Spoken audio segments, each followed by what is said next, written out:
Pada pertemuan sebelumnya kita telah membahas mengenai peran kaum sufi dalam bidang dakwah.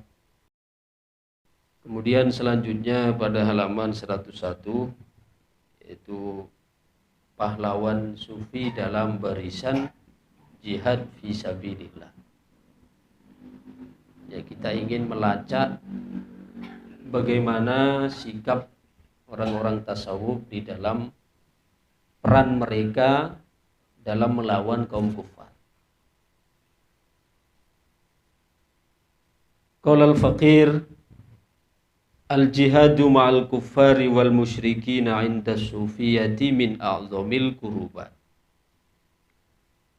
Jadi perang melawan kaum kufar itu adalah termasuk di antara dari peran yang diambil oleh orang-orang sufi. Lidza lam yukassiru an tadhiyatil arwahi fi sabilihi kullama da'atil hajatu ilaih. Sehingga mereka kapan saja, di mana saja mereka dituntut untuk menunaikan perang melawan kafir, maka mereka akan selalu tampil dalam garda yang terdepan. Artinya ini adalah sebagai bantahan, sebagai jawaban terhadap orang-orang yang menganggap bahwa orang-orang sufi entau tak andik peran sama sekali atau tak norok-norok di dalam perang melawan orang kufar. Cuma yang harus kita fahami, orang-orang tasawuf itu memahami jihad secara proporsional, bukan memahami jihad secara ngawur. Problem kita di akhir zaman ini adalah sering menganggap atau memahami jihad secara serampangan. Jadi bahaya nanti terkadang buru masuk Islam, pertama saya pelajari tentang bab jihad, jadi saya menggebu-gebu toh, ilah terus perang apa ya? Beda orang sakuti berbeda pendapat, lah dianggap kafir, kuti patee, kuti timba, gitu. Karena dintelah timbul teroris dan sebagainya. Karena buru belajar Islam, saya pelajari langsung bab jihad. Maka kalau kita perhatikan metodologi penulisan kitab-kitab fikih, kalau kita perhatikan dalam metodologi penulisan kitab-kitab fikih, itu pada bab pertama, ya, pertama kali dibahas itu bab apa? Dan pertama kali kita membuka kitab fikih, nah apa itu kitabnya? Pertama saya bahas adalah bab toharo, bab tentang bersuci. Lalu apa mak tak katik pertama kali yang dibahas mak tak bab jihad? Dan tasawufna memiliki filosofi. Napa makna tersiratna? Makna tersiratna karena tak layak untuk berbicara bab jihad kecuali orang yang betul-betul lah memahami betul bab tentang toharoh. Toharoh dengan semua bentuk. Nah, kan Imam Ghazali itu membagi toharoh menjadi 3. Imam Ghazali. Pertama, toharoh menyucikan fisik dari najis maupun hadas. Itu yang paling dasar. Toharoh membersihkan fisik dari najis atau dari hadas.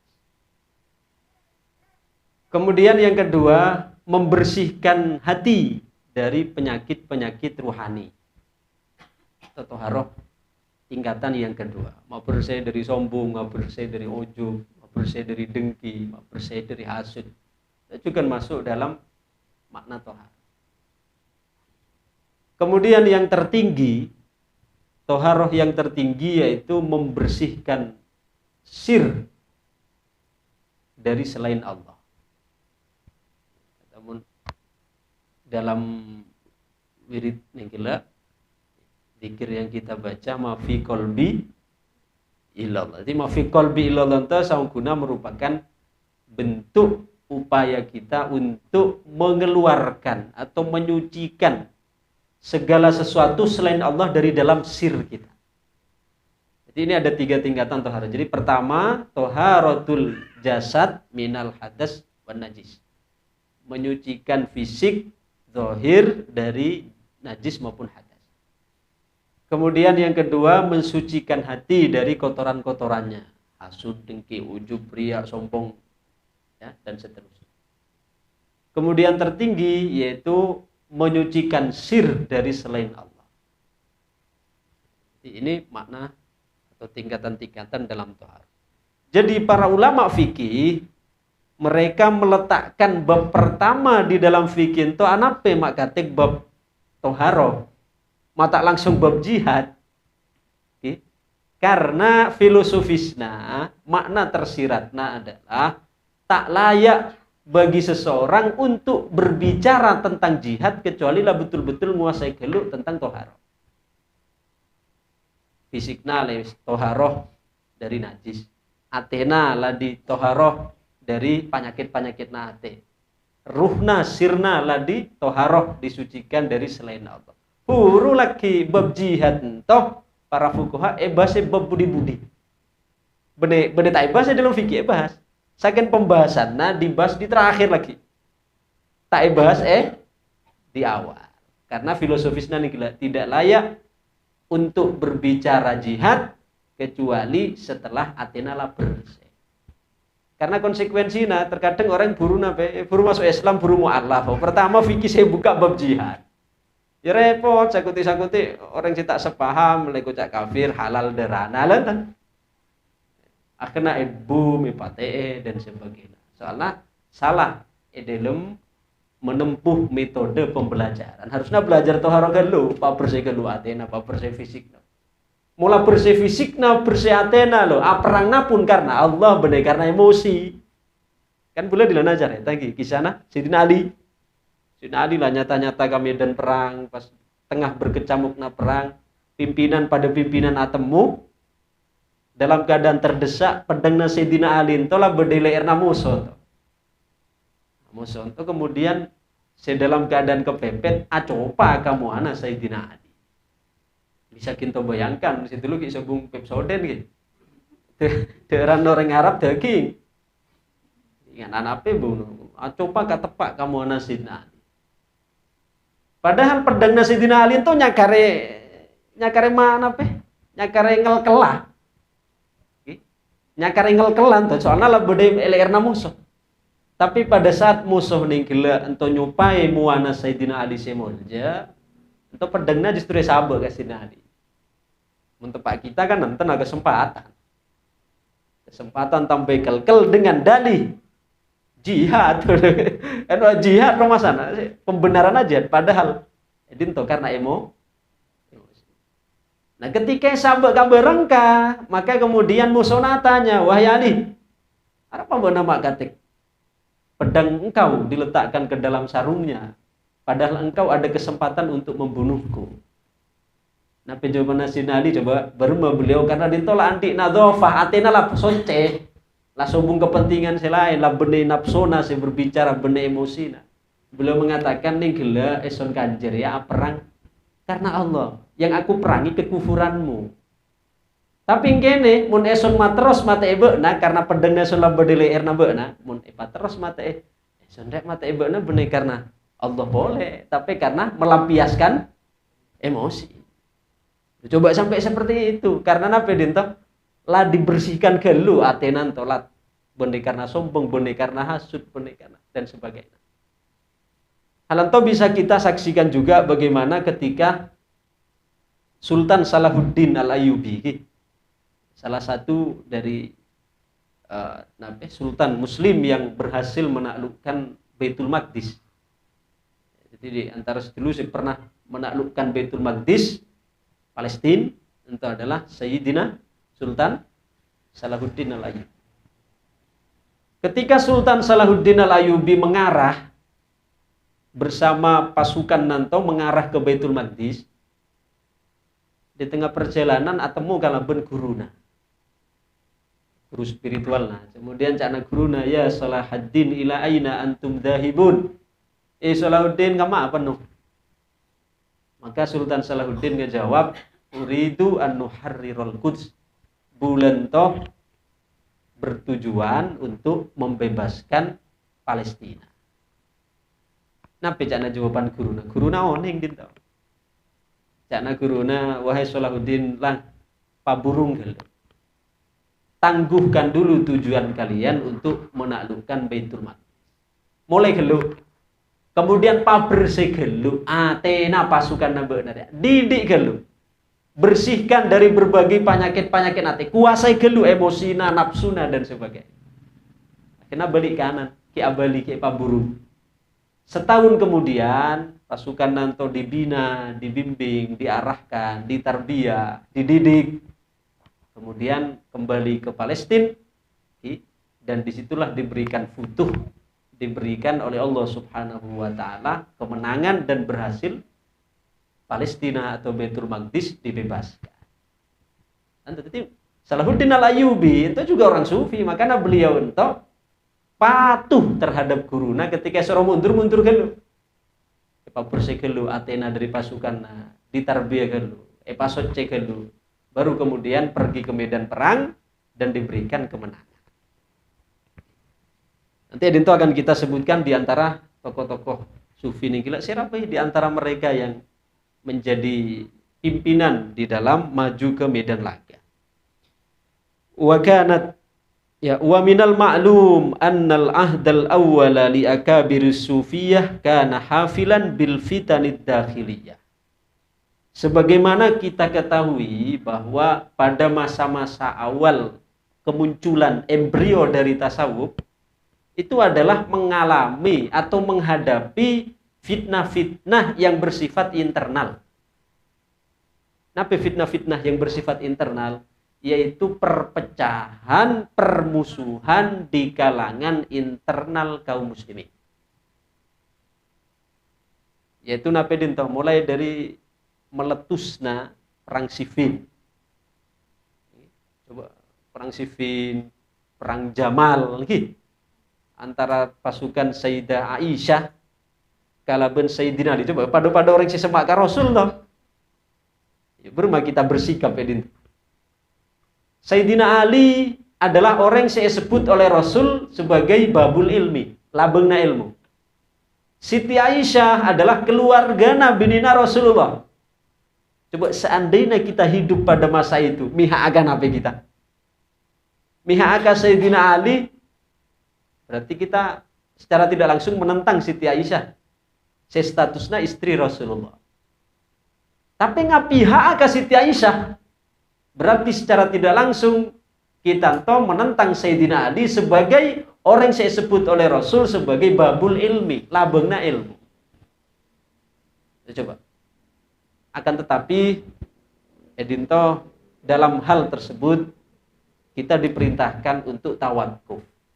Tak usah kita memperpanjang urusan itu.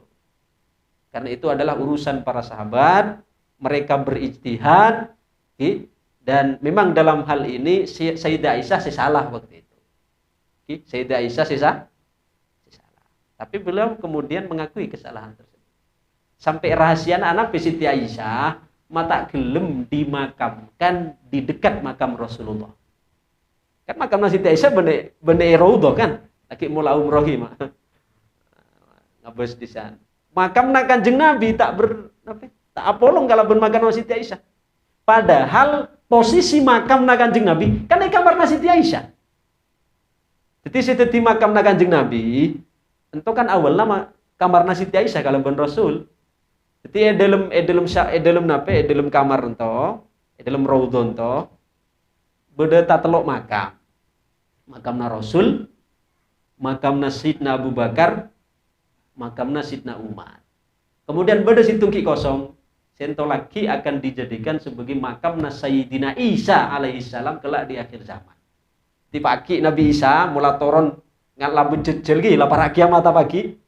Beliau untuk ketika sobung umur akan dimakamkan edinta juga. Raudhah di sisi makamna Rasul kalaban Abu Bakar, Sidna Abu Bakar kalaban Sidna Umar. Di Siti Aisyah anape mata. Kan seharusnya kita kan setidak tanya-tanya kan. Cek kamar nakadiri dinto anape mata makamakan dinto Siti Aisyah. Mata polong-polong kalaban Rasul. Kita mun Siti Khadijah anape makamakan lai Mekah. Karena memang Siti Khadijah kita hijrah ke Madinah. Tapi Siti Aisyah padahal yang dijadikan lokasi pemakaman Rasul itu adalah kamar nakadiri. Anape beliau ketika wafat mata nyato makamaken edelem dinto kia. Ternyata disan beda sejarah. Nah, Siti Aisyah toh tak gelem ketika laki wafat nami mengawasiat ajak makamaken eson sebelah na Rasul. Karena eson malo-malo kan Rasulullah. Pola. Nah, eson nentang Sayyidina Ali ketika sepeninggalan Rasulullah. Nyadar ya beliau pada akhirnya. Itu kembali ke dilana kan al-aqilu idza akhta'a ta'assaf wal jahilu idza akhta'a tafalsaf. Siti Aisyah pada akhirnya juga ngakoni beliau adalah sah. Tapi kita tak boleh menghukumi buruk mau Siti Aisyah ya mak tergesa-gesa dulu menghukumi. Binana enten bagian ijtihadna beliau sangkuna. Tapi pada akhirnya beliau tetap ngakoni. Kemudian berlanjut di zaman selanjutnya Sayyidina Ali terbunuh. Kemudian setelah Sayyidina Ali fitnah tak kunjung selesai juga. Anak Rasul, anak siapa? Sayyidina Ali yaitu Sayyidina Hasan juga beliau terpaksa melepaskan kekuasaannya demi untuk menjaga pertumpahan darah kaum muslimin. Jadi beliau padahal kan lama ngamimpin Sayyidina Hasan tadi, tapi oleh beliau diserahkan karena untuk menjaga aja sampai terjadi pertumpahan. Dan akhirnya Sayyidina Hasan juga terbunuh racun. Sedangkan Sayyidina Husain wafat dalam keadaan dipenggal. Ahlul bait Kanjeng Nabi teman-teman selalu maftun, selalu hidup dalam fitnah, dalam ujian, dalam bahaya dan sebagainya. Kemudian toron selanjutnya ke anak Sayyidina Husain, setelah peristiwa Karbala, sana peratus dari Ahlul Bait yang dibantai, odi-odi, bantai sombeli, tendangi, pon macam-macam. Bahkan saya sampai mungkin para dzurriyyah Rasul dari kalangan Husainiyin, itu hanya karena Allah ingin menyelamatkan, melestarikan anak cucu Rasulullah dari jalur Sayyidina Ali Zainal Abidin, atau yang dikenal dengan gelar As-Sajjad. Saya sering boleh sampaikan, Imam Ali Zainal Abidin itu adalah orang yang setiap malam itu tak kurang sholat sunat saya buroka. Jadi sama malam penting, sama malam sholat sunat tok tak kurang dari saya buroka. Benih tingkatan kita orang gitu. Kita orang yang boleh saya buroka adu polorokat tarawih vila geringgingan. Sayyidina Ali Zainal Abidin sama malam sumpah sunat saya buroka. Mari sumpah sunat saya burokaat boleh langsung tedong. Setelah saya burokaat melakukan sholat malam, beliau ento langsung aronda. Asare penduduk Madinah con ki bedese kalapara. Tengok ente barangkali ki bede suara tangis kanak-kanak seki kalapara. Kemudian lagi beliau kadiri se mikol. Ento sobung se oneng. Sobung se ngespos ya tak pernah tak pikiran untuk selfie posting. Akhirnya kau ningi ketika lah sobung ngomong. Ikau nih, Sayyidina Ali Zainal Abidin saya beri bahan makanan rumah-rumah saya kelaparan ketika beliau wafat. Yaitu satu, karena pada saat dimandikan edintona beliau untuk takar ngolacak ibu nanti. Karena berna akibat beban tiap malam saya ngaterakan bahan makanan ke rumah-rumah saya kelaparan. Itu satu. Kedua, karena setelah sepeninggalan beliau, ya tidak boleh bahan makan biasa namun juga hidup muka labeng lah beda gendum mungkinlah sombong. Maka itu adalah dua bukti bahwa ternyata yang melakukan selama ini adalah Imam Ali Zainal. Nah, beliau entos dulu salamet hanya gara-gara ebela oleh bibi. Nah, yang mana? Sayyidah Zainab. Jadi Kanjeng Nabi dari sinten Siti Fatimah belana Sidna Ali ento andi anak tak telok. Sidna Hasan situa, Sidna Husain si nomor 2, kemudian Sayyidah Zainab si ketiga. Selama ini sekitarnya kan ada 2 kan? Hasan, padahal beda lebih benistiknya mana Zainab. Itu makamna beda Mesir. Sayyidina Hasan makamna Madinah, Sayyidina Husain makamna awalnya Kufah kemudian dipindahkan ke Mesir. Kemudian Sayyidah Zainab juga makamna juga di Mesir. Jadi ada 2 cucunya Kanjeng Nabi makamna beda Mesir. Nah, pada saat dalam pembantaian Karbala to, Imam Ali Zainal Abidin ki kene. Ki kene ki, ki ngana setan. Ki kene. Kita mencapai usia apa? Usia belik kene. Masih usia kanak-kanak. Lanto oleh pasukan Yazid bin Muawiyah itulah hampir esom belikian. Tapi kemudian oleh bibi nasihatnya Mas Zainab ento dilindungi. Karena bibi nasihatnya Mas Zainab ento makanya Sayyidah Zainab ento dikenal gelar nanto sebagai apa? Sebagai Jibalus Sobri. Napi Jibalus Sobri, gunung kesabaran. Karena coba kita bisa bayangkan berema perasaan nah orang bebi nih sekali lagi. Ale-ale na keluarga na togelan na punakan nah ratusan bantai ada nama tanah berema coba kita perasaan. Togelan na kemudian punakan na bantai ada nama tanah kadirin. Maka ketika mereka ingin kembali membantai Ali Zainal Abidin to si kene ento dilindungi oleh bibi nanto sianya Mazai. Napa cana Sayyidah Zainab ento? Apakah kalian belum puas untuk membantai darah kami Ahlul Bait? Kalau engkau ingin menghabisi juga nyawa dari keponakanku ini, maka habisi dulu nyawaku. Langkai dulu mayatku lah kira-kira. Meski Ibu Bini ternyata memiliki keberanian yang tinggi. Akhirnya mereka melepaskan. Nah akhirnya selamat. Negara lah. Dari jalur Sayyidina Husain, sakabin Ahlul Bait dari Sayyidina Husain, pasti jalurnya dari itu. Imam Ali Zainal. Seandainya nanti bantai juga, ya toh Allah tak ada. Terona Rasul dari Sayyidina Husain. Oke. Nah Imam Ali Zainal Abidin, ketika beliau dewasa pun, juga mentokian. Tak lepas dari fitnah. Tak lepas dari kejar-kejaran penguasa.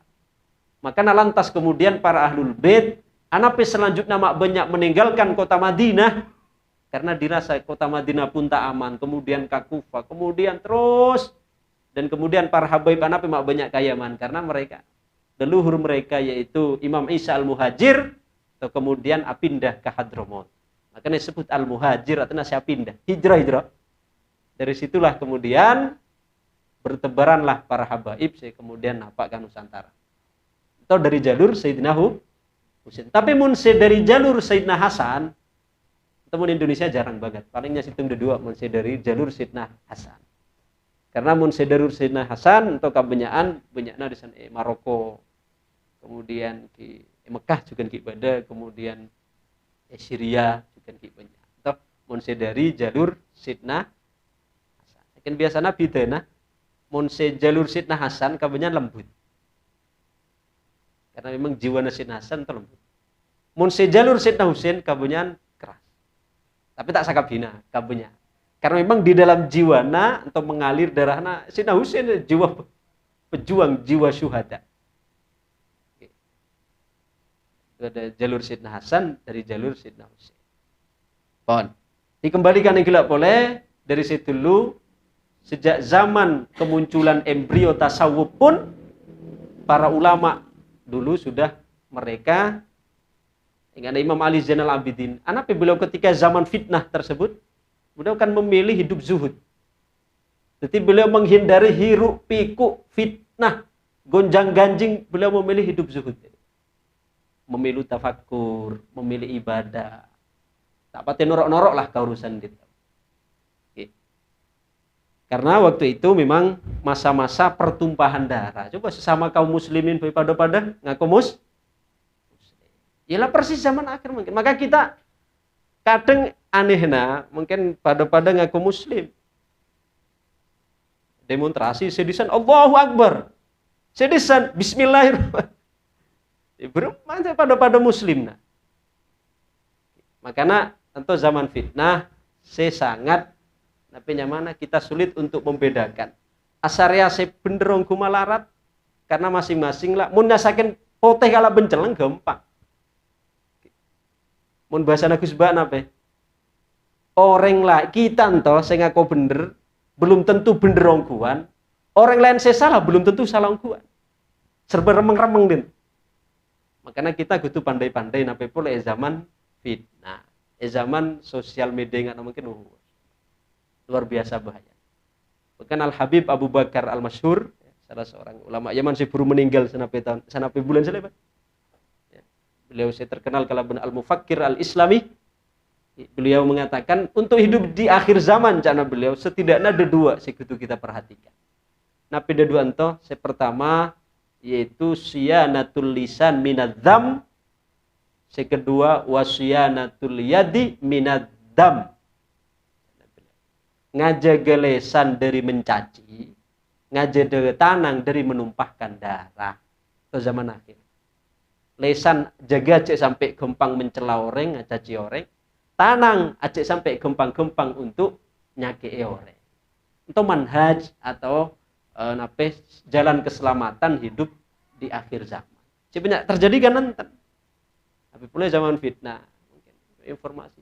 Bula sering nyampaikan, ancorna Syria. Kita ini kan mungkin Syria perang terus tak mari-mari. Negara-negara Timur Tengah, bahkan edisan Islam menjadi pusat. Nah, Syria, kemudian Libanon, kemudian Libya, Irak, kurang Burma. Tapi mah bisa ancur. Gara-gara nape? Korban media. Korban media. Media pernah guring. Akhirnya sering boleh sampaikan seteti korban nyabene orang awam. Terkadang ulama sekalipun teti korban dari media. Ingat contoh Syrianto. Selama ini yang diberitakan secara masif, kan seolah-olah presiden dari Syria siapa Bashar Assad. Itu kan yang secara masif disebarkan, itu kan dia adalah seorang presiden yang kejam membantai rakyat. Nah kan itu kan, selama itu kita ketahui dalam media. Membantai rakyat, nah kemudian dihabisi Syiah boleh. Dalam berita yang disebarkan secara masif di Syria. Padahal fakta ungkuna, dan beliau itu adalah merupakan ahlus sunnah wal jamaah. Makanya coba si teti korban aja boleh kita sebenarnya orang Syria sih tambah nenga masalah itu. Orang Syria kadiri, ulama-ulama anak kadiri terjadi mentok korban dari media. Makanya kita hati-hati dalam akhir zaman aja gempang-gempang ngafonis, aja gempang-gempang terprovokasi. Karena zaman fitnah bula pernah ngapa sih YouTube bentuk ya saya korban saya untungan kita saya apisuan apa babus kolom komentar macam. Beda video mungkin, video kanak-kanak ajalan eluarna pagar. Eluarna pagar ento aslina ki ento bengko, ento pagar. Kanak-kanak ento neter, enggak lagi buru ning ajalan ento neter pagar. Edin to halaman luas. Kemudian zaman media untuk sekedar konten, kemudian lagi mulai banyak saya nge-like, banyak saya nonton kan banyak oleh apa sih. Kemudian apa edit. Seharusnya edit itu kan luas kan. Untuk edit, buang seolah-olah boleh tebing tangki. Jadi apa komentar netizen? Masalah orang tua anak tak mengerna. Anak najolan dina akan marah tengok. Kamu orang tua aja udah bangsat bujingan komentarna. Padahal kita tahu nih fakta nah sang guna dinton halaman luas dinto. Ditepotong terkesan tuh tebing setengki tembuk setengki. Karena kita jatuh bangun seolah-olah akan talap bukan. Zaman akhir zaman kita kudu hati-hati. Kita oning ten orang tua nanti kenal boleh kak sapanya mana sih kita mencaci dan sebagainya. Sempat tak minta sapor marah. Karena kita kudu hati-hati zaman akhir itu zaman fitnah malarat untuk malarat untuk ngajaga. Maka ning gila kurikulumna cakna Habib Abu Bakar Al-Masyhur kedua. Pertama ngajaga lisan dari mencaci, kedua menjaga tanang aja sampai menumpahkan darah.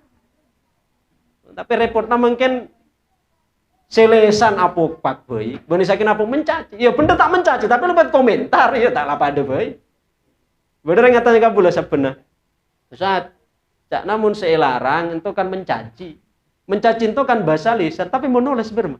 Ya mata lah pada binoles itu kan gentena culut. Thank nulis itu kan gentena lisan. Ah, jadi kedudukan tulisan itu sebagai gentena ibna dari ucapan. Pada bula perlebar sakuti, ingat anak tolak misalnya. Tolak, napi jatuh kira namun misalnya tolak datang dalam bentuk tulisan. Sah napenten telakna. Jatuh napenten. Pembahasannya dalam fikih lancar. Misalnya pada zaman saya dulu kan, pada seorang suami mengirimkan tulisan, entah memo atau surat kabinina, nganggi tulisan. Kemudian napi jatuhkah tolak tersebut melalui tulisan? Dirinci ya dalam fikih. Mun misalna senoles ento adalah orang bisu. Bisu itu kan ketika nulis kan otomatis sebagai gentena tak bisa ngocak kan tulis. Maka terjadi tolak. Kemudian mungkin mun misalna ngirimna dari jauh misalnya surat atau memo saya diletak. Tapi tidak serta merta langsung coba masalah tulisan fikih kudu bahas lancang di dalam fikih. Yaitu perhatikan gelu, kudu dipastikan gelu. Mun misalnya seorang suami nulis surat atau beri memo, kabinina, mungkin kan lah benih mentu kan lah WA dan sebagainya. Nah, dulu kan kayak tulisan tanang. Umpamana seorang suami nulis surat kepada istrinya cerai misalnya, tapi jatuh tolaknya. Kudu abes gelu. Pertama, saya kudu dipastikan betul entah tulisan laki nah. Karena bisa jadi itu iseng dari orang lain. Mun misalnya ternyata dari orang lain ginten. Walaupun tulisannya mirip lagi, kan bodoh yang terkadang tulisannya mirip. Kan? Akhirnya bodoh orang si iseng. Orang si mirip tulisannya kalau pun lagi pinta untuk nulis. Yang akan dikirimkan ke istri. Ketika seorang istri misalnya nemu tulisan yang aja tergesa-gesa gitu. Nah, coba sampai seperti itu kita diajarkan. Supaya nape, supaya tak menyesal. Siapa tahu untuk contoh lisan orang lain. Nape boleh mungkin WA boleh tambah. Kita tak bisa ngalacak. Yakin tuh tulisan maskian ala nomor HP nalake. Nah misalnya kan, cun kan cana sih kata Pak nulis. Cuy password HP na engke mun seoneng password nah. Diruat persoalan. Itu hati, kudu ditakit. Tapi mun misalnya lah jelas bentuk tulisan, laki naungku nulis, berniatan, ya jatuh otomatis. Jadi anape dalam fikih mak sampai sedetail itu diatur, supaya kita hati-hati. Dalam menghukumi sesuatu untuk tidak tergesa-gesa. Tidak tergesa-gesa. Kita kembalikan yang gila boleh. Jadi pada saat itu fitnah terjadi di kalangan internal kaum muslimin. Wa kanat tadurul khilafatu was al-musallahah bainal muslimin. Jadi sengketa itu bahkan saling mengangkat senjata itu terjadi sesama kaum muslimin. Sesama kaum muslimin. Maka kan mun kita perang kalaban orang kafir kan jelas. Tapi repot nanten kita ento rumah sana berperang kalaban orang kafir, padahal kafir dalam versi kita. Lantas repot nah. Makanya kita ento cak Imam Malik, nabi cak Imam Malik. Seandainya engkau mendengar ungkapan yang 99% dari ucapan saudaramu itu mengandung kekufuran. 99%, ya karisa persen mohon maaf. Plek 100% ungkapan kufur. 99% ungkapan adalah mengandung kekufuran. Tapi masih ada 1% yang bisa engkau bawa maknanya kepada makna bisa ditafsirkan atau ditakwil dengan makna, satu makna keimanan. Tinggalkan yang 99%, ambil yang 1%. Supaya apa? Kita tuh hati-hati. Walaupun bodoh misalnya statement, saya mengandung kekufuran gitu. Aja keburu kita ngokomen. Oh mungkin maksudnya manja. Oh mungkin maksud, anak contoh saya pernah boleh sampaikan ketika Imam Hallaj mengatakan kepada penguasa yang ngukum beliau waktu itu kan, ma'budukum tahta qadamayya, jana beliau. Sesembahan kalian ada di bawah telapak kakiku. Itu kanlah hampir 100% mengandung kekufuran kan gitu. Soalnya rajana waktu itu raja muslim. Coba mohon maksudnya sesembahan kalian ada di bawah telapak kakiku. Berarti saya rasa maksud. Kan Allah, seolah-olah Allah boleh bebena telapak sokoneson. Kan penghinaan. Tapi canda Imam Malik, jika engkau mendengar suatu ungkapan yang 99% mengandung kekufuran, tapi ibadah 1% untuk kita bawa kepada makna keimanan, buang 99%, kalah sinya 1%. Ternyata apa? Raja nanti semakin mantep. Halal tidak 100% lah. Kafir berat. Ternyata apa? Ketika halal untuk dieksekusi, ternyata egali tempat berdirinya beliau ento. Ternyata bebena telapak sokona halal singocak ma'budukum tahta qadamayya edin to banyak berisi harta ento menjadi sebab yang dipersengketakan, yang dipertengkarkan. Jadi bener kan berarti ungkapan beliau. Maksudnya ma'budukum tahta qadamayya, dunya sekalian semberiak si sampai tato kartokar riak bedi bebena sokone. Coba ngahina Allah kenten. Enten sebenarnya Allah saya maksud. Tapi dunya saya selalu kagobi kagorang ikapadu. Ternyata bener bedi bebena sokona. Nanto karena nape kita tak oning tentang ungkapan-ungkapan yang gila, maka kita kudu hati-hati. Kemudian selanjutnya wasufiyatu fi tilkal awdha'is sayyi'ah tawajjahu ila islahi ahwalil muslimin ad-diniyah wa lazimu madarisa imanihim wa marakiza ihsanihim litarbiyatil muslimina tarbiyatan islamiyatan iktidaan bi fi'li sahabati radhiyallahu anhum. Pada waktu itu ketika situasi begitu mencekam, maka mereka para sufi mereka mengarah atau mereka fokus di dalam memperbaiki keadaan keagamaan kaum muslimin. Ingatlah saya boleh bahas sebelumnya, coba pada saat penjajahan sekalipun kaum sufin toki menyempatkan diri bahkan dalam keadaan perang, bahkan pada mereka dalam medan perang mereka ngerem-ngeremi bebana tanah secara sembunyi-sembunyi. Ki sempat untuk ngajar, ki sempat untuk ngaji. Makanya kan sangat ironis mungkin kita tak perang tak napa ngaji bro gak tak. Karena di antara sebab besar anape kita ento mak gempang napinya mana terombang-ambing zaman akhir. Di antara sebab ar-raisi, sebab utamanya adalah karena kita ento kekurangan figur, gempangan nah tak gelem untuk ngaji. Lebih asenengan ngaji ka YouTube. Lebih asenengan ngaji media. Sedangkan tak bisa saring bisa napi kabeh masuk. Ilmunya dari nape? Kan sering bula sampaikan beda loh antara informasi kalau berilmu. Punya saking informasi, pengetahuan, thaqafah bahasa Arabna. Itu bisa didapatkan dimanapun. Kita punya saking sekedar untuk mendapatkan pengetahuan toh, tak usah kanto bisa. Bocah kadiri, bukunya landi kan. Tak usah kanto bisa bocah kadiri bengkona. Tapi untuk mendapatkan ilmu, lantas kudu toju. Karena apa? Punya saking buku ento tidak dapat membentuk orang ento terbentuk menjadi ulama, menjadi aulia ento dari guru bener dari buku. Terbentuk dari guru bener dari Icana dila namanya saken buku. Ya nyaman kita jadi dokter sakul ya.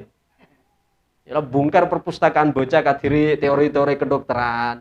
Mula korong 4 tahun bade dalam dalam perpustakaan atau langsung keluar mulai buka klinik. Tapi napi mentok kira-kira klinik nang gila orang enten beroperasi. Enten bisa tangkep. Soalnya sobung izin, sobung sertifikat. Tapi mungkin aneh. Mun masalah kesehatan fisik bayi, beda orang mungkin tak andi sertifikat, tak andi izin untuk membuka praktek, mak tiba-tiba memproklamirkan diri bisa ngobati orang yang buka, ya gampang menyaksikan pokok bisa mancak jarum. Tapi itu dosis sudah berema dan sebagainya. Itu dipermasalahkan, tapi gampang sekali mungkin orang berbicara agama kalau pun enak nak diri tak mempermasalahkan. Padahal sang guna ayo menyasakin mungkin beda orang dokter salah ngobate, salah nyuntik. Ya paling bener sakin mati kan fisiknya. Tapi mungkin mun pelajari agama coba salah. Bahaya nanti kan masalah kehidupan rohani. Bener sekedar fisiknya sih masalah. Lantoh hadirin. Jadi kita gitu di antara si menjadikan anak akhir zaman kita mak katek gampang untuk terpengaruh kalaban gonjang ganjing. Karena entah debune Habib Abu Bakar Al-Masyhur juga. Karena kita entah tak gelem ngaji gampangan. Kita males untuk guru.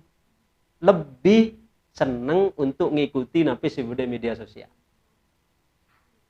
Tapi mun kita mungkin andik guru, paling tidak kan andik rujukan. Bermadu guna guru dalam masalah itu, dalam masalah. Si Basir, si Khobir, si Oneng. Si nyabuninya saking maca zahir tapi bisa untuk ngadeteksi area bermasalah. Maka kita penting untuk memahami itu.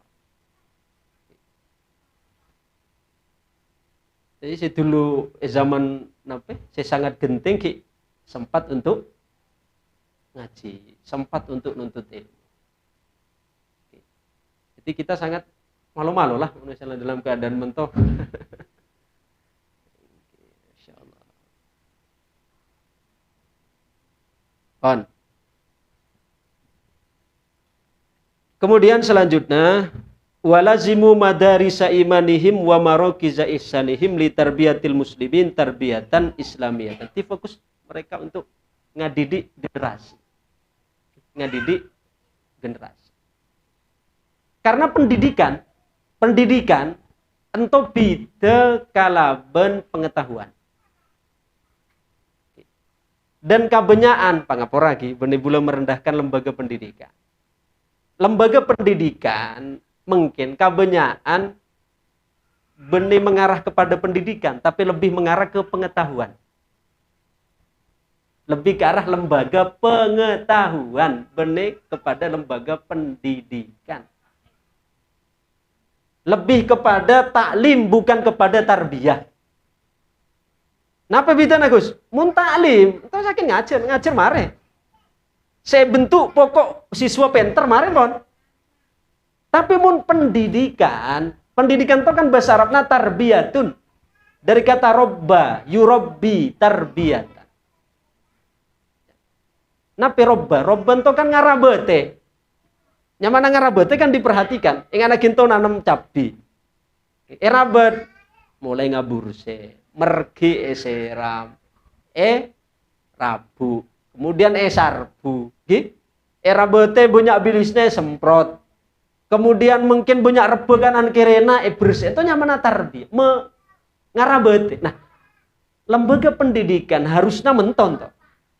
Guru untuk memperhatikan berma akhlak murid, berma mungkin perkembangan. Sebanyak kan pada mentok kan. Coba ketika guru kompol misalnya. Tapi beda sih memperdulikan berma ya, nesen mak mancing kene akhlak nama jarang paling dile caira anu nah. Tak kapi, pasti beda sedikit peduli. Tapi rata-rata kan nonton. Dile caira anu nah, kemudian lagi apa boleh persyaratan supaya lagi kita cepat cair mentok. Jadi unsurna unsur taklim bani unsur tarbiyah. Pon pula jelas terang-terangan bae ento menyampaikan ento rahasia umum pon. Nggih? Rahasia. Makanya kita ento mun untuk mencari pengetahuan, oke lah. Silahkan belajar kasih rabai.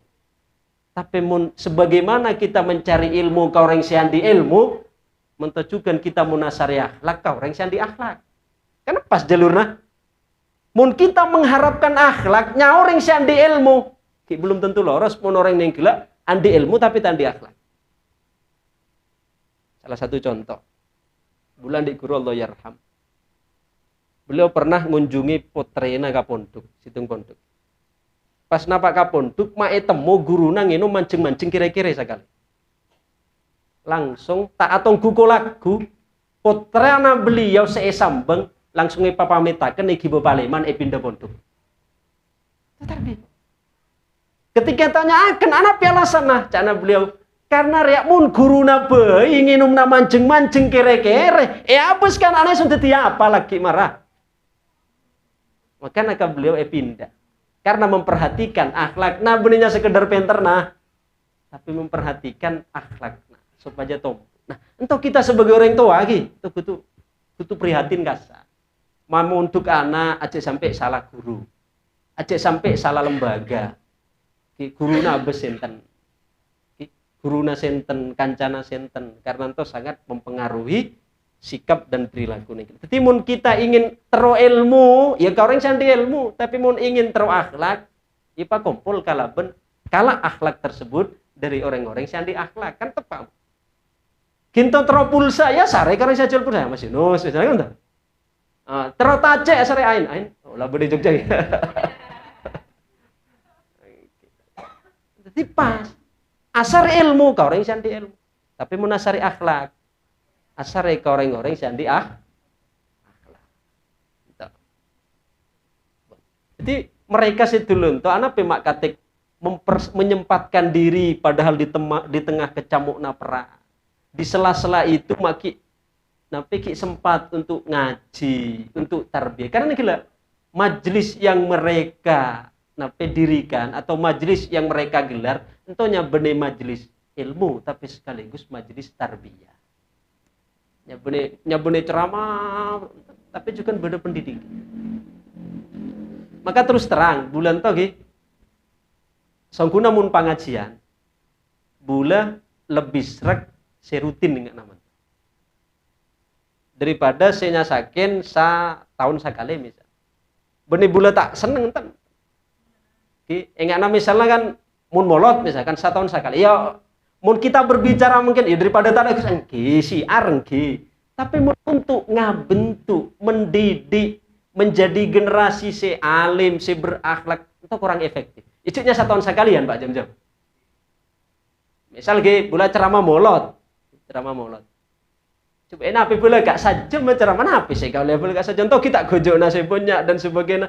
Paling mama tanya apa oleh nane gila molot? Ya oleh tutul. Marah mungkin kita mau molot, saya kayak nggak sena ceramah atau sena berkat. Nggak saja.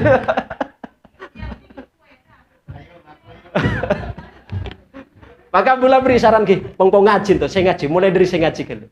Lagi mula molot, tanggal 12 ki mulai nanti. Ya bula matrok berkat juga baik karena bula kau jangan katampek lagi. Terutama si ibu-ibu ki, karena saya tahun selebat bula kan ngeselin tuh. Suasana maulid edinto kita kalaban suasana mi'raj. Menurut bula pengajian itu lebih khidmat ketika mi'raj. Terus terang itu ki. Karena kebanyakan entos ibu-ibu saya ngaji dulu karena mulai saya ngaji kan maknanya lah satu frekuensi lah lebih gampang ki apa ingatna. Ketika lagi molot untuk pamareng di samping kaberkatna pengajiannya juga aja. Terkadang itu pas pengajian sibuk berkat ke diri di dalam pengajian itu rame. Nah, maka lagi ibu lagi mulai dari saya ngaji dulu, saya ngaji kan. Itu lagi pas pengajian. Nah, saya Rabu lagi saya ceramah cuk kandeng. Tak nyaman enten saya Rabu saya ceramah lagi idingakan. Berkat insyaallah tak kira hilang lah. Biarkan panitia saya kerja gitu atau sanape orang bini dan sebagainya. Saya leton. Saya sopaja nape? Sopaja. Amolot ento nyabeni sekedar oleh berkat tapi juga oleh barokah. Coba kita nada mungkin lebih dewasa untuk memahami berkat. kita lah ngaji, saya ngaji kan lu, untuk budanya pengen kasih ngaji, saya ngaji, lain boleh sana. Kasih ngaji, nada kita memahami berkat, aja sekedar berkat dalam pemahaman selera awam. Cek kita lah ngaji, mun berkat dalam selera awam, ialah kan makna angka-angkaan ki. Engki kita penting memang ento, karena tadi entona ya lemes kian. Tapi nada kita tingkatkan, makna berkat edinto. Nada padewasa sakubi karena kita lah ngaji yaitu nape bermase kita amolot ento setidaknya paleman oleh situng atau dedua tambahan kebaikan sebisa beda peningkatan dari sakitana kita amolot. Mungkin kita sakitana amolot mun ngenom kere-kere oleh amolot situng be ngenom tanang kanan toju pun atau sama banyak berkat naik oleh barokah naik oleh mentor. Tapi pun kapan ngajian tak ngidengaken beremah ya nyasi oleh berkat ning gelak ya lah. Tutul. Oke, jadi karena kita lah ngaji nada sesopa aja beda oleh-oleh na amauli. Beda oleh-oleh na amauli. Sopa aja nape tarbiyah na juga aja lah. Dan saungguna tradisi yang ana maulid, tradisi yang ana hadroh, tradisi yang nggak nasaman kan beda saman beben ento saungguna warisan orang-orang sufi saungguna saking karena kita hidup di masyarakat yang majmu ento kemudian dijadikan sebagai tradisi akhirnya nape makna spirit na elang nyakare bentuk formalitas na sebeda nyakare lebur-lebur na. Padahal saungguna asal nasi itu maulid untuk digelar adalah untuk menyatukan umat. Ketika kaum muslimin itu berpecah belah maka timbul satu inisiatif bermain caranya kira-kira umat Islam tidak bersatu apa. Akhirnya digelar maulid. Dan si menyelenggarakan itu orang sufi. Akhirnya kalau pun berkat nenggelak, berkat digelar acara maulid nenggelak umat Islam kembali bersatu pole, satu barisan pole, kuat pole, bersatu pole, kompak pole. Itu kan spiritnya harusnya. Nah, tapi semakin kanto kita tuh kehilangan makna nanya kare sekedar nape seremonial. Nah, lah kan itu kan sebenarnya kare seremonial nah tapi kehilangan makna. Makanya kan boleh sampai akan jadi lu tak salah dinten. Engana contoh tradisi maulid kita dinto. Anape mak katik selalu bede jejen-jejen semak. Itu bede makna nagapi. Karena Rasul ternyata dalam Sahih Bukhari sebutaken kana Rasulullah sallallahu alaihi wasallam yuhibbul halwa. Kanjeng Nabi itu seneng jejen semanis mah. Jadi anape kita nampol mak bodok dudulna, guguduna, bejitna. Si rasa nanto rata-rata semanis saungguna maknana bermakitan to bisa nero Rasul walaupun dari sekedar jejena. Kanjeng Nabi seneng semanis-manis kita ngangkat si manis. Itu makna pertama. Si kedua, akhlakna Kanjeng Nabi itu manis kabi. Indah kabi. Makna filosofisnya berema sesopaja kita. Itu bisa nero situng dua akhlak manisnya dari Rasul sallallahu alaihi wasallam. Dan itu kan nilai tarbiyah kabi, itu kan pendidikan kabi. Benar sekedar seremoni. Oke. On. Dari napa kamolot napi kita napa para nyambut lagi untuk menyongsong bulan Maulid.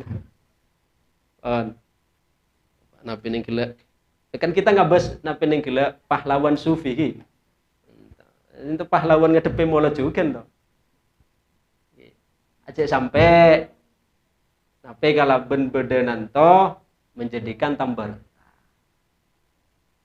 Karena pernah bulan tak nyebut tempat nah beda saking gara-gara mulot untuk menjadikan suami istri apesa beda karena ngangkat rajul leken nih akhirnya padu tak repot tak banget sebenarnya tak repot lah kak mau tahu leser rajul laki-laki rumah sangat dengar lari bulu saya bulan cuci lah manja bulu cerai be coba telakongku aja sampai ya mulut beremam tuh rumah sana bunga kon Kanjeng Nabi malah dadi padu jangan sampai terjadi.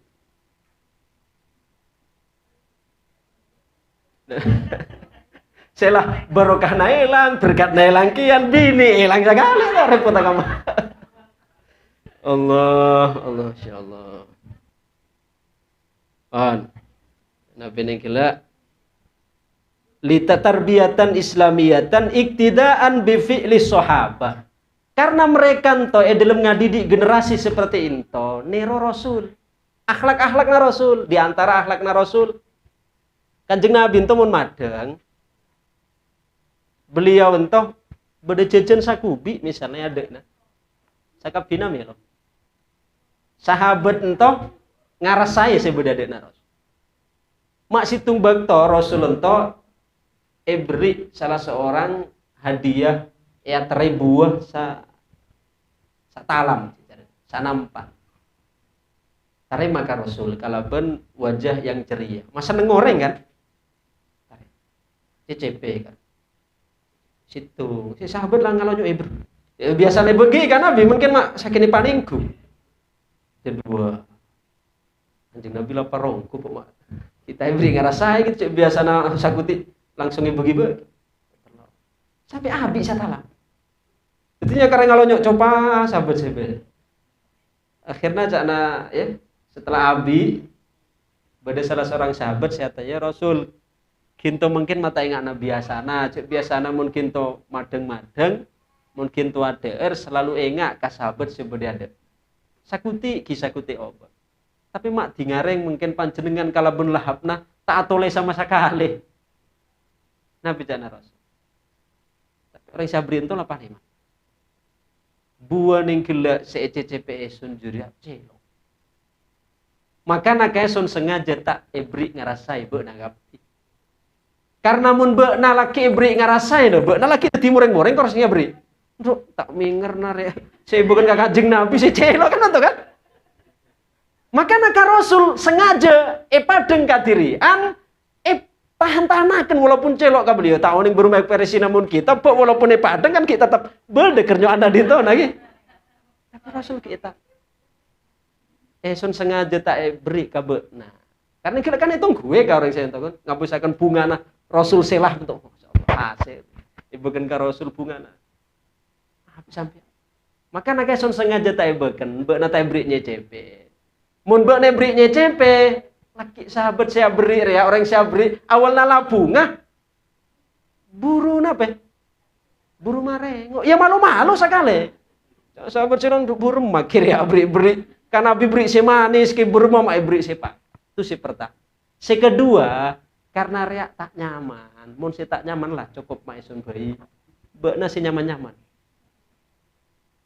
Coba kita tak cinta akan Nabi saya menton.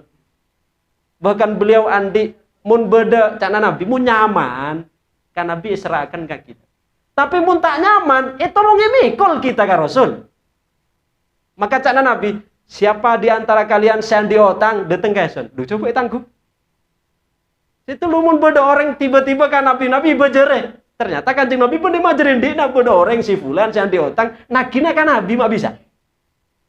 Karena Nabi sih nolongi. Bahkan sampai masalah sakaratul maut saya paling sakit untuk kita karena Nabi subsidi. Subsidi kan Rasul. Sampai cana Nabi ketika Rasul akan angkat ruhnya oleh malaikat Israel lah mulai perlahan-lahan itu bu.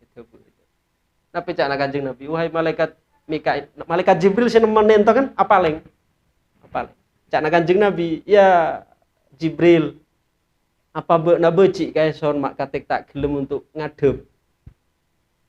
Jadi kan malaikat Jibril ento tak ngadep ka wajahna Kanjeng Nabi ento apaleng mak tingaren wahai malaikat Jibril kinto mungkin apa yang dari bulan apa kinto lah tak seneng ka bulan bener ya Rasul bulan to tak mangke berma panjenengan sebagai kekasihna Allah bulan semangke angut panjenengan samento sakit maka kemudian atanya Rasul ke malaikat Israel wahai Israel manja ya ternyata sakit na umat naeson munis cabutnya ben napi cana Rasul enten Kanjeng Nabi ento kinto se paling alos dari makhlukna Allah se cabutnya ben kabeh Nabi cana Nabi, reak bisa paling alus. Engki Rasul sobung makhluk si paling alus ngelebiani alusna panjenengan ento. Karena Kanjeng Nabi engakna nape? Harus lembut. Diperlakukan engakna ngadebu obu dari tepung. Ya mau orang kafir, orang fasik engakna ngadebu sotra dari oreh. Mana gitu ngadebu sotra dari takai oreh bermaya so saya dedet. Paham dedet gitu. Paham pada gitu. Itu ya tarai-tarai. Pal-pal. Tapi untuk orang yang beriman itu loso engakna ngadebu obu dari tepung. Tapi samento loso na Kanjeng Nabi ki asar. Ya. Samento ya malaikat Israel sakit nenten Rasul ento ya panjenengan semento. Mun umat nabula ya mun umat ginto ya macam-macam ngapus ke loreng na Rasul. Napa cak na Kanjeng Nabi? Kimpun mun mento wahai malaikat Israel mungkin sakit na sakratul maut umat nabula satunya kurangi temperakan kabula orang seorang. Umat nasakabine subsidi ngarsai ginto mun anak sakit gigi atau laki sakit gigi ya Allah nyerser napa bula apa ya Allah sakit gigi nasa guru sakit gigi nah enton apa sakratul maut subsidi ka Rasul sallallahu alaihi wasallam ya bener BBM sakratul maut subsidi makanya nengkila ketika parengi buah tak nyaman dan sebagainya. Anak bilang mak tahan-tahanakan karena dari bermaseta ngalo ke anak perasaan orang siap beri sesupaja tetap seneng. Karena mun pamana mungkin sahabat beri nyece pesitung baik ya pasti aku minta. Tak mau celuk na manja budak bukan ka Rasul. Tapi Kanjeng Nabi Pak Abi kata. Atau menggambarkan karena dari tarbiyahna Rasulullah. Makanya diwariskan akhlak si mentonto kan Nabi, waris ka para sahabat. Engana contoh Sayyidina Umar. Iki. Sayyidina Umar ento seneng ka pokangna embi. Soko ada nambi. Situng bakto Sayyidina Umar sakit. Kemudian laparak berasa. Biasanya orang mun buru berasa kan kabeh cacam gitu. Si terung ngiro-ngiro aman to, si sedep-sedep. Sayyidina Umar nyato pameliakan ke anak. Nah, ke pasar soko-soko nambi untuk esop. Sare pasar tak. Sare nemu. Akhirnya masak. Ketika masak ka Sayyidina Umar, lapar eroan to. Enggak. Sahabat si fulan ria seneng ki mun bahasa semur-semur kita kek nah bahasa kita mun madeng-madeng tae ngak ka kancana tae ngak ka nah bahasa ta jelek mun ta jelek dan terlintas ki engak sehingga saya akan melanjutkan madeng itu tak napinya mana ki tak dadi ngenan-ngenan ki ngenan-ngenan akhirnya nape nyakar ngeroan to panggil anak saya kasih nomor bungkos padahal untuk beliau si mari sake si terungero asop sopan jadi cara gitu suruh bungkos kan bungkos aterakan kasih bulan reak kancane son kasenengane nggak namanya akhirnya bungkos ya terakan napak ka sahabat si kedua tuh lagi buka ya seneng ya emang makanan kesukaan pas buka esio katobung pas eroa nggak boleh. Ya Allah, cuk kancane sun si fulan. Arya adalah kasenengan sop manja. Akhirnya tak dadi bungkus pun. Terus sampai apu terempat kali, napa boleh kasih Umar? Coba. Namun kita kan pikiran apa sih tak baru Gus. Daripada baru mah tangane onta lagatir yang lemen kan pikiranna. Artinya ento merupakan isarna sahabat dari nape oleh akhlak ento warisan dari Rasulullah. Akhlak si mentonto tak kening baca buku, tak kening tak ada buku. Bisa na kalak dari orang yang anti akhlak mento. Sahabat ento bisa na mento bermah. Jangan teh nabi, akhlak ning ngene iki lho. Coba ketika tak nyaman padang katir, timbul ka sahabat ento muncul kian, tombu raja. Bahkan pernah bersahabat boleh bede medan perang. Jadi labis tiong kuntung ki. Aduh kama lah unta-untul baila. Lah sering nape lah akrab ongku. Ketika napa medan perang, Pada dalam keadaan lah pada nape? Pada dalam keadaan tanangna lah pada coplak kanan. Sesitung lah coplak se kanan, sesitung coplak se kiri. Bakal ditolak penuh kalaben tumbukan panah dan sebagainya. Akhirnya datang sahabat sebagian logistik. Bagian apa sih? Mendatangkan makanan, minuman, obat-obatan, sarana prasarana. Biasanya orang-orang begini. Jadi medan perang, mun orang begini dilibatkan, biasanya itu bagian logistik namanya. Bagian menyediakan makanan minum. Posisi kedua nanti agak sedikit jauh, ialah sekitar 10 atau 15 meter. Pertama datangi sahabat CA dalam keadaan arjeng. Maka datang sahabat entah akan nabri ngenom. Entahlah dalam keadaan lah sekarat padahal lagi, lah sekarat. Ketika akan nabri ngenom, enggak nabi. Beri akan dulu kancana sun roak sedisan arjeng kian orang. Padahal entahlah dalam keadaan sekarat arjengnya luar biasa. Ki enggak mengutamakan kancana jaraknya sekitar 10 atau 15 meter. Akhirnya totote genduk kas. Ketika anu nabi. Lah dulu disan boy kancana sun sirisan ya arjeng kia. Itu dulu kasan dintola subuh ngomor, elepok kasan disan juga lah subuh ngomor.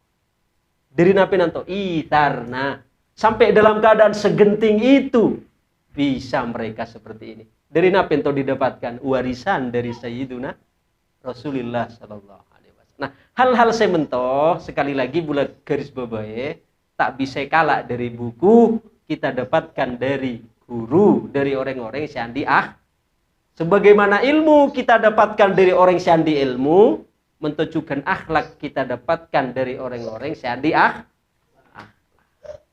bisa muntah di akhlak. Ingana contoh dari sezaman mungkin lah. Contoh sezaman mungkin.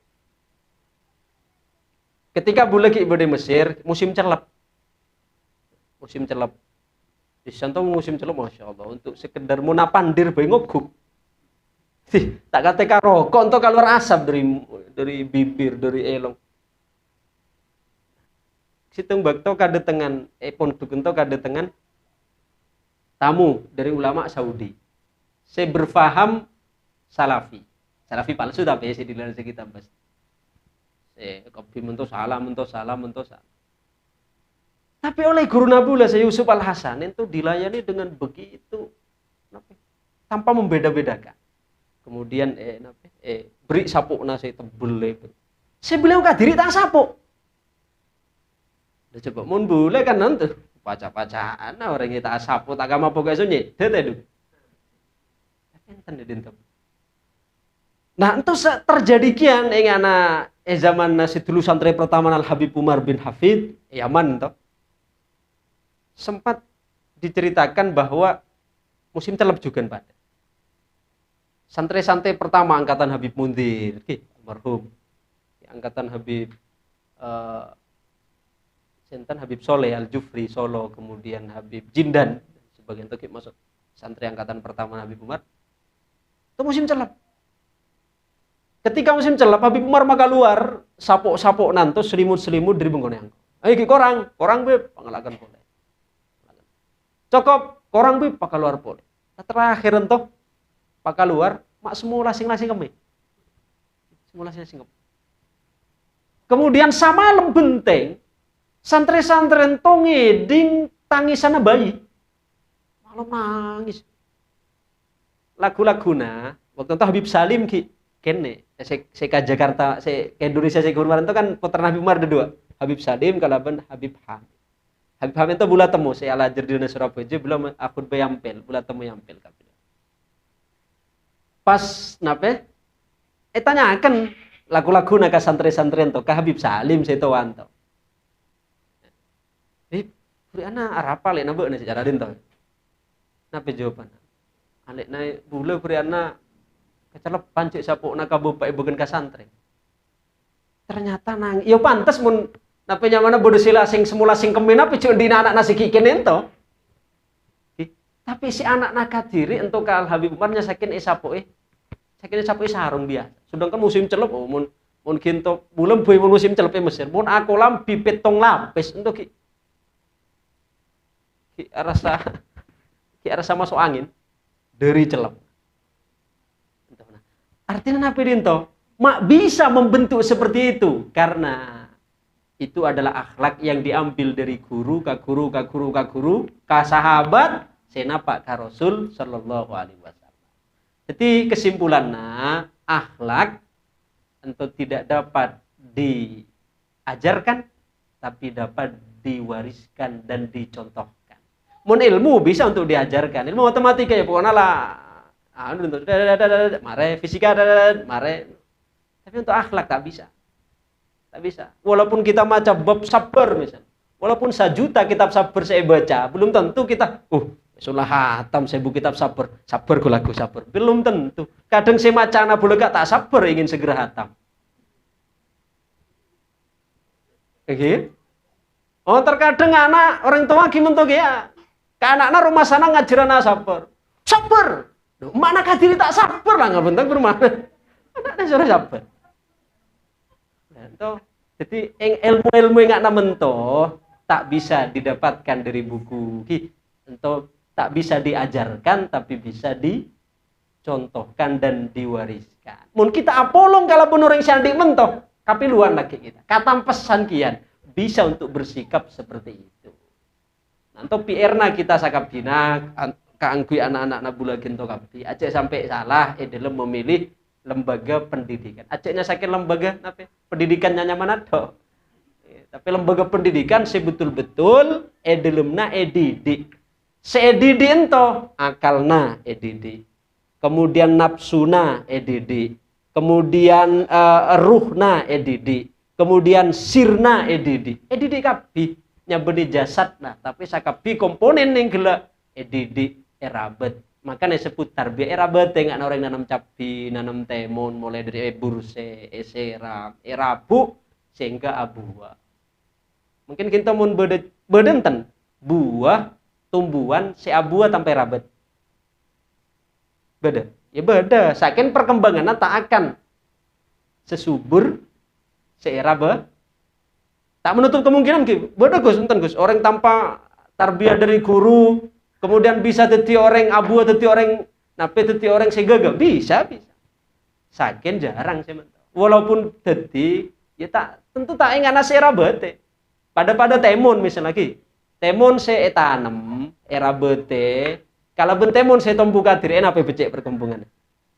Ya saya erabete, mun saya tak erabete, ya odi paling odi songkan mati tak terontok, solang. Jadi itulah pentingnya kita ngaji jangkuna. Simpon untuk kajian kita malam mungkin moga-moga jadi tambahan ilmu semanfaat barokah maslahat fid dunya wa dunya wal akhirah.